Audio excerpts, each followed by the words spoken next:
Pessoal, meu nome é Alexandre Siqueira e hoje nós vamos comentar uma fala da produtora de conteúdo, mestre de cozinha, apresentadora de programa, youtuber Paola Carosella. Paola é uma das mais eminentes pessoas da televisão brasileira. Atualmente ela saiu, do programa MasterChef da Band e está se dedicando ao canal do YouTube e ela agora está dando mais entrevistas. Em uma dessas entrevistas, a Paola falou sobre a sua experiência educacional. A minha ideia aqui, nesse programa, nesse espaço que nós temos aqui, é conversar sobre essas pessoas e as suas experiências educacionais e como isso impacta na educação, no imaginário da educação e nas teorias educacionais que nós estamos vivenciando. Então a gente vai trazer para o contexto educacional e discutir isso na nossa perspectiva aqui da educação. A Paola deu uma entrevista em um canal do YouTube chamado Mais Que 8 Minutos. É um canal de um humorista. Esse humorista se chama Rafinha Bastos, também muito famoso, muito conhecido. Ele fez programas como Agora é Tarde, mas ele ficou mais conhecido é o CQC. Ele é aquele cara da piada com a Vanessa Camargo, né? Enfim, não é ali uma pessoa inerte às polêmicas não, mas o podcast é interessante porque ele vai trazendo contextos e situações que colocam a pessoa a nos dizer coisas interessantes. Ele nos cede a imagem, né? Não cria nenhum empecilho para o uso, por isso que eu vou mostrá-lo aqui para nós. E é muito bacana da parte dele. O vídeo começa aqui com a Paola. E quando terminei a escola de um jeito muito traumático, porque eu sempre me dei muito mal na escola. Por quê? Porque eu era uma péssima aluna, eu achava Veja, aqui já começa, né? Ela dizendo, eu era uma péssima aluna. Eu era uma péssima aluna. Isso foi dito para ela em algum momento.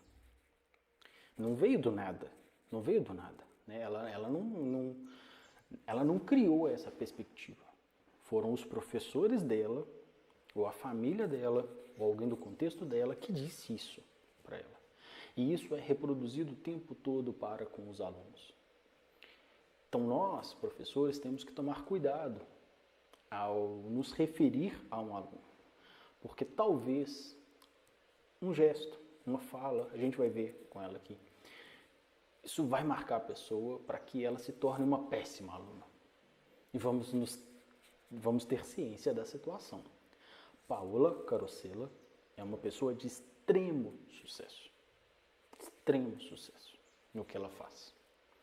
Então, ela tem inteligências, múltiplas inteligências.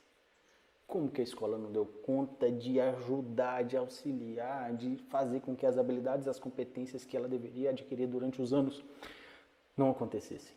E ela passou a ter um sentido, uma perspectiva que ela era uma péssima aluna. Voltando aqui para o vídeo. das redes sociais. O que está certo, o que está errado? Esse exposed, por exemplo, né? Eu lembro que eu para responder uma das pessoas que me chamou de gordofóbica, eu retuitei. E aí, uma das reclamações era, você não deveria estar fazendo um expose.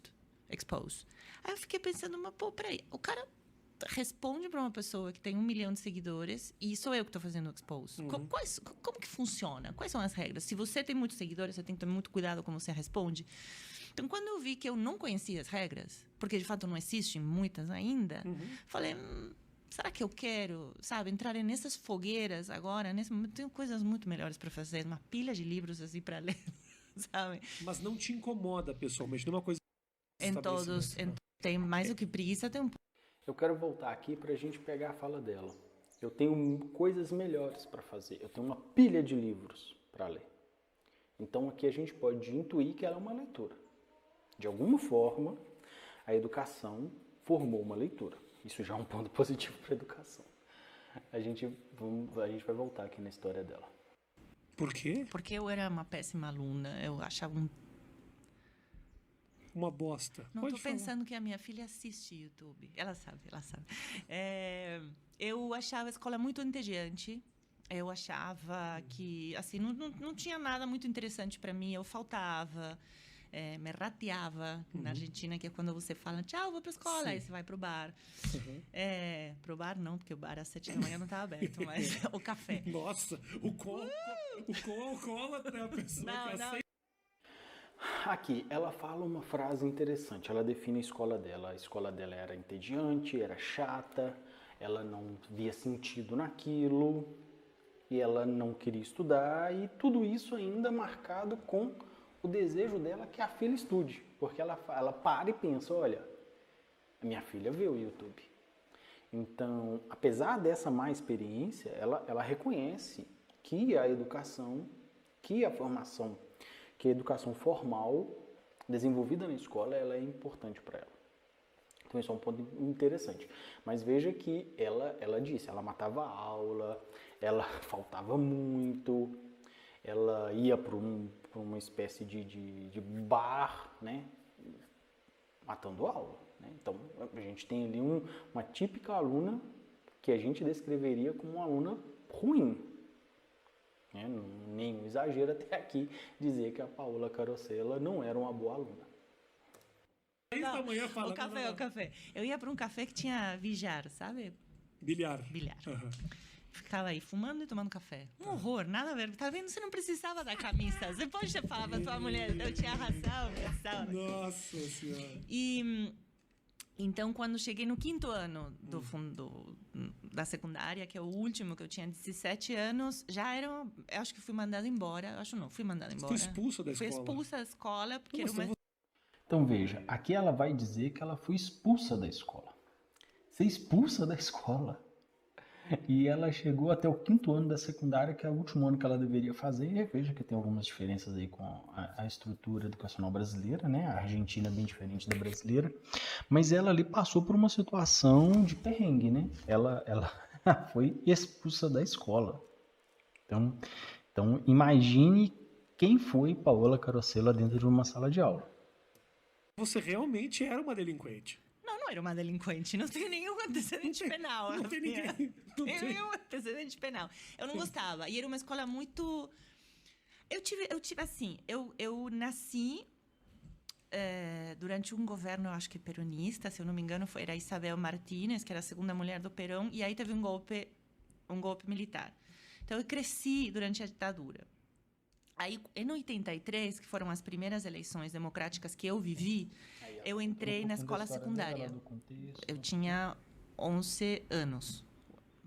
13. Em 85 eu entrei na escola secundária. Num ambiente hiper, ultra, mega politizado, porque era a primeira vez que tinha democracia por muito tempo, e eu entrei numa escola pública. A gente não tinha muita grana, eu fui para uma escola pública. E era um caos, assim, os corredores eram mesas de Partido Comunista, Partido Socialista, Partido... E eu vou falar uma coisa que ninguém sabe, porque todo mundo me manda para Cuba, né? Mas o primeiro partido que eu fui afiliada era União do Centro Democrático, que era ultradireita, mas ultradireita, assim, quando eu cheguei a casa, eu falei, mãe... Super feliz. Minha filha é a União do Centro Democrático. A minha mãe fez assim, ó. A minha mãe era advogada. Não era de esquerda, mas também não era de ultradireita, porque muitos dos sobrenomes das pessoas que estavam nesse partido eram Astiz, eram todos os militares que tinham participado do golpe. Não demorei muito para eu sair da União do Centro Democrático, mas eu achava as ideias maravilhosas. Por quê? O que de ideia te... Aí aqui ela vai dizer sobre isso, ela volta nessa discussão daqui a pouquinho sobre como que ela enxerga, né, esse processo educacional dela. Enfim, ela vai continuar descrevendo, ela vai falar que a mãe dela pagou para ela uma escola particular no futuro, para ela concluir os estudos, que incentivou ela. Enfim, a gente já consegue ali ter um contexto. A história dela não é incomum, ela não é exceção. Ela foi exceção de ter conseguido chegar até onde chegou. Mas ela só consegue isso porque ela tinha uma mãe presente. Apesar da condição econômica não ser das mais favoráveis, a mãe era advogada. Então veja que ele tem uma situação economicamente diferente e também culturalmente. Então isso também influencia.